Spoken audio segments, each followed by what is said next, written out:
To exam Coimbatore. Myself Ramya Srisandhya. இன்னைக்கு வந்து நம்ம TNPSC AI previous year questions பார்க்க போகிறோம்.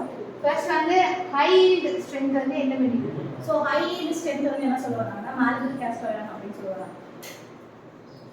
ஸோ ஹை ஈல்ட் ஸ்ட்ரென்த் வந்து மாலிபிள் கேஸ்ட் அயர்ன் அப்படின்னு சொல்லுவாங்க. High specific strength, so specific strength வந்து டைட்டானியம் அலாய் அப்படின்னு சொல்லுவாங்க. ஸோ ஈல்ட் ஸ்ட்ரென்த் அப்படின்னா அது மாலிபிள் கேஸ்ட் அயர்ன், அதே ஸ்பெசிஃபிக் ஸ்ட்ரென்த் அப்படின்னா அது டைட்டானியம் அலாய் அப்படின்னு சொல்லியிருக்காங்க. நெக்ஸ்ட் வந்து stand shocks and vibration. So shocks and vibration observe பண்ணுறது cast iron, so malleable cast iron சொல்லுவாங்க.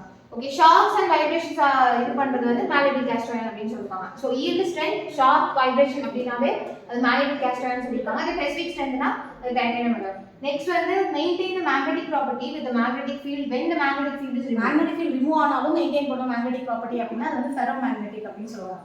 ஸோ ஃபெரோ மேக்னெட்டிக் மெட்டீரியலில் வந்து மேக்னெட்டிக் ஃபீல்டை ரிமூவ் பண்ணாலே அது வந்து இட் மெயின்டைன்ஸ் மேக்னெட்டிக் ப்ராப்பர்ட்டி அப்படின்னு சொல்லியிருக்காங்க. நெக்ஸ்ட் நான் மேக்னெட்டிக் அண்ட் நான் sparking alloy in addition to copper. So in addition to copper வந்து நம்ம அலாய் ஆட் பண்ணால் அது வந்து நான் மேக்னெட்டிக் அண்ட் நான் ஸ்பார்க்கிங் அலாய் கொடுக்கும். அது வந்து பெரிலியம் அப்படின்னு சொல்லுவாங்க. ஓகே, நெக்ஸ்ட் வந்து செமிகண்டக்டர் கண்டக்டிவிட்டி. அது 10⁻⁻2 10⁻⁻4 வேல்யூ வந்து 10⁻⁻4 9 to 4 அப்படின்னு சொல்லுவாங்க. Okay, next duralumin alloy. Duralumin 94% of aluminum and 4% of copper அப்படின்னு சொல்லுவாங்க. நெக்ஸ்ட் பேக்கிலைட். பேக்லைட் வந்து என்ன சொல்லுவாங்கன்னா ஃபினால் ப்ளஸ் ஃபார்மால்டிஹைட் அப்படின்னு சொல்லுவாங்க. ஓகே, பேக்கிலைட் அப்படின்னா ஃபினால் ப்ளஸ் ஃபார்மால்டிஹைட் அப்படின்னு சொல்லியிருக்காங்க. நெக்ஸ்ட் வந்து filler in plastic. Filler and plastic வந்து கலர் இம்ப்ரூவ் பண்ணும், ஸ்ட்ரென்த் இம்ப்ரூவ் பண்ணும், அது வந்து ரெசிஸ்டன்ஸ் இம்ப்ரூவ் பண்ணும் அப்படின்னு சொல்றாங்க.